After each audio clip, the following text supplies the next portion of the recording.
Within the secluded valleys of Appalachian Kentucky, hidden from the outside world's scrutiny, a family existed whose bloodline grew so entangled it produced one of the most disturbing genealogical records in American history. A haunting example of what occurs when isolation, poverty, and a distorted sense of family loyalty combine. The Blackwood family, whose story begins in 1892, created a legacy of genetic devastation. The patriarch of this troubling dynasty was Jeremiah Blackwood. Born in 1872, this was a man whose shadow would fall over 3 generations. By 1892, when our story truly commences, Jeremiah had already established himself as the undisputed authority on the family's remote homestead, nestled deep in the mountains where outsiders rarely ventured and local authorities seldom interfered. What rendered the Blackwood case particularly disturbing was not merely the occurrence of consanguineous relationships, but the systematic nature with which Jeremiah, then a man of 30, began controlling his family line's reproductive future. This followed the 1891 mining accident that claimed his brother Samuel's life. Assuming guardianship of Samuel's 5 daughters, Mary, Elizabeth, Catherine, Hannah, and the youngest, 7-year-old Josephine, Jeremiah set a terrible course. It was a different time, explains Dr. Margaret Wilson, a historical anthropologist with over 20 years studying Appalachian isolated communities. These mountains created not just physical barriers, but cultural islands where families developed their own codes of conduct, often disconnected from larger society. The Blackwoods were extreme even by these standards. The first indication that something was terribly wrong emerged in 1900, when the eldest niece, 18-year-old Mary, gave birth to a son. Decades later, local midwife records discovered in a county historical archive noted concerns about the child's father, but in such an isolated community, such questions were seldom pursued. 2 years later, the second niece, Elizabeth, also bore a child, a daughter with noticeably poor health from birth. By 1906, all 4 adult nieces had borne children. Medical records from a traveling doctor who occasionally visited the region noted all these children displayed concerning characteristics, stunted growth, facial asymmetry, and, in 2 cases, cognitive development issues that became apparent with age. What we know now about genetics explains the devastating pattern seen in the Blackwood children, says Dr. James Thompson, a geneticist at the University of Kentucky. When closely related individuals have children, recessive genetic disorders become dramatically more common. The human genome contains many harmful mutations that normally remain hidden, but consanguinity brings these mutations to the surface. The story's most disturbing aspect wasn't revealed until 1912, when a school teacher, Miss Eleanor Palmer, began asking questions about the unusual number of children with similar physical features and the same surname attending her one-room schoolhouse. Initially dismissed by local authorities reluctant to interfere in family matters, she persisted, keeping detailed records. The children would not speak of their home life, Miss Palmer wrote in her diary, discovered by historians in 1978, but their physical similarities were unmistakable, as were their developmental challenges. When I inquired about their parents, they would only say they lived with Uncle Jeremiah and the mothers. Prompted by Miss Palmer's persistent reports, outside authorities finally intervened 3 years later. Investigating the remote Blackwood property in 1915, they discovered a compound where Jeremiah had effectively created his own isolated society. By then, he had fathered at least 12 children with his nieces, creating a genetic nightmare affecting generations to come. Check if you're already subscribed. You won't find these untold histories of America's darkest family secrets anywhere else. These are the stories mainstream history books have deliberately erased from our collective memory. Described later by investigators, the Blackwood compound sat in a remote hollow accessible only by a narrow dirt path nearly impassable in winter. The family subsisted on hunting, small-scale farming, and occasional distant logging work Jeremiah took, leaving the women and children alone for weeks. Authorities discovered a household structure defying conventional arrangements in 1915. The 4 adult nieces, Mary, Elizabeth, Catherine, and Hannah, each occupied separate cabins clustered around Jeremiah's central, larger structure. The youngest niece, Josephine, now 31, lived with Jeremiah. Between them, they had produced 17 children, all fathered by Jeremiah, folding the family tree back upon itself in a genetically disastrous pattern. The The Blackwood case represents an extreme example of what anthropologists call endogamy, marriage within a specific group, explains Dr. Wilson. But this went beyond the isolated mountain community's occasional cousin marriages. This was one man's deliberate attempt to create his own lineage. The children suffered the predictable consequences. Of the 17 documented in 1915, 3 had died in infancy. Among survivors, investigators noted 12 displayed visible physical abnormalities, facial asymmetry, unusually small heads, malformed limbs, poor muscle tone. 9 showed signs of intellectual disability, from mild to severe. The Blackwood children exhibited classic signs of what we now understand as inbreeding depression, explains Dr. Thompson. This occurs when harmful recessive genes, normally masked by healthy dominant genes from unrelated parents, are expressed because both parents carry the same recessive mutations. The more closely related the parents, the higher the probability. Perhaps most disturbing was the evolved social structure. The older children were taught to avoid outsiders and kept from regular schooling, except for the few Miss Palmer reached. They spoke with distinctive patterns and used unique relationship terminology outsiders found confusing. County records indicate that when authorities attempted to intervene, they faced not only Jeremiah's hostile resistance but also the adult women's reluctance to leave. Years of isolation and control had created a distorted normality within the family system. These women had been under Jeremiah's influence since childhood, notes Dr. Eliza Montgomery, a historical psychologist specializing in isolated communities. Their worldview was entirely shaped within this closed system. What outsiders saw as exploitation, they were conditioned to accept as their natural role. The case grew more complicated when authorities discovered the oldest children, now teens, were being integrated into the same pattern. The eldest daughter, Sarah, was 15 and pregnant. Investigators determined Jeremiah was the father, making the unborn child both his grandchild and his child simultaneously. This revelation prompted decisive action. In February 1916, county authorities returned with court orders and removed all children under 16, 11 in total. The adult women initially refused, though 2, Catherine and Hannah, eventually agreed to accompany their younger children. Jeremiah Blackwood was arrested and charged with multiple offenses under laws of the time, though genetic harm was not a well-established legal concept. Court records show he was primarily prosecuted for guardianship and child welfare violations. The subsequent summer 1916 trial became a regional sensation, though it received little national attention as the country focused on the war in Europe. Local newspapers described it in vague terms, referring to unnatural family arrangements and reflecting the era's reluctance to address intimate matters directly. The 1916 trial revealed the challenges of addressing consanguinity in early 20th century America, explains legal historian Dr. Robert Jenkins. Legal frameworks were ill-equipped for such complexities, focusing instead on easily defined offenses like child endangerment. The court records show a judicial system struggling with how to classify these offenses. Witnesses included county officials, Miss Palmer, and, reluctantly, 2 nieces, Catherine and Hannah, whose limited testimony revealed a normalized perception. Uncle Jeremiah takes care of us all, Catherine testified. He provided when no one else would. The children are family, and family stays together. Medical experts examining the children presented evidence of their conditions, creating an important record for early genetic medicine.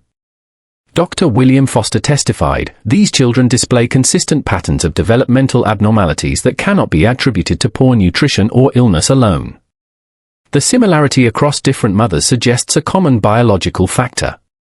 The prosecution faced difficulty scientifically establishing Jeremiah's paternity, as blood typing was primitive and DNA testing decades away.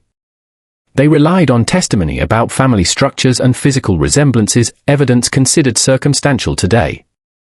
After a 3-day trial, Jeremiah Blackwood was found guilty on multiple counts of child endangerment and improper guardianship.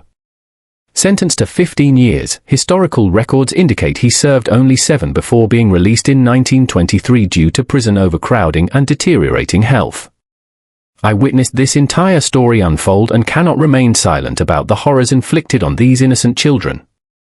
If you share my outrage about how these vulnerable young lives were destroyed, type justice for the Blackwood children in the comments. Let's ensure their suffering is never forgotten.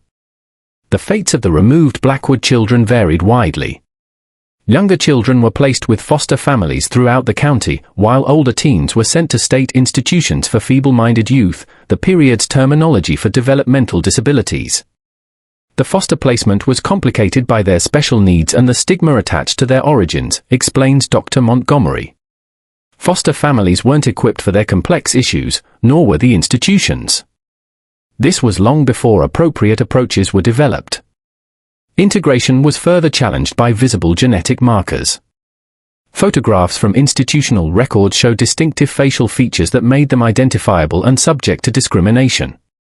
Social worker follow-up reports throughout the 1920s paint a grim picture of the 11 removed. 2 died within 3 years in care, 6 remained permanently institutionalized, only 3 managed some form of independent living, though all struggled with health and social adaptation.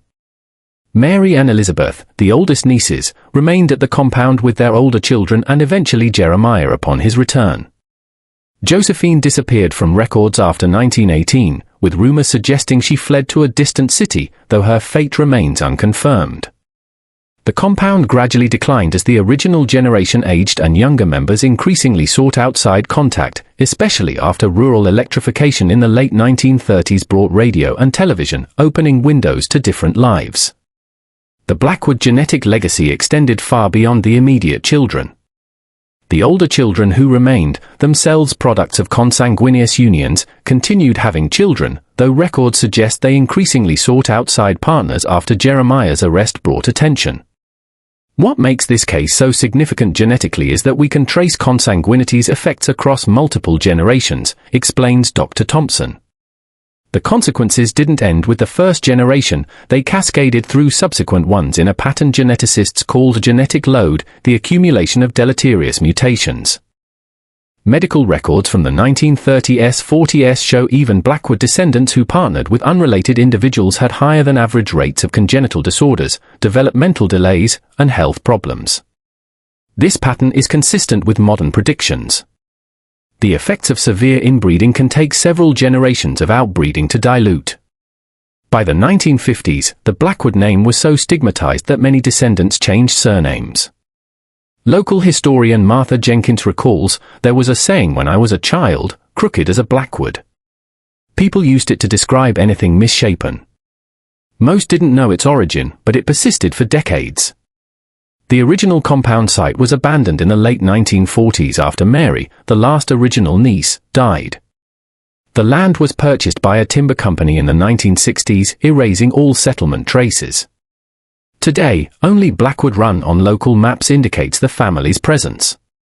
The story might have faded entirely if not for Dr. Eleanor Simmons, a 1970s genetic researcher interested in inherited disorder patterns in Appalachia. Reviewing early 20th century institutional records, she discovered case notes on the Blackwood children and recognized the significance of the detailed medical observations. What doctors in 1916 recorded without fully understanding genetics was essentially a case study in recessive genetic disorders, Dr. Simmons wrote in her 1978 paper. The consistent patterns of abnormalities, the worsening in subsequent births, and distinctive characteristics all point to classic manifestations of consanguinity effects.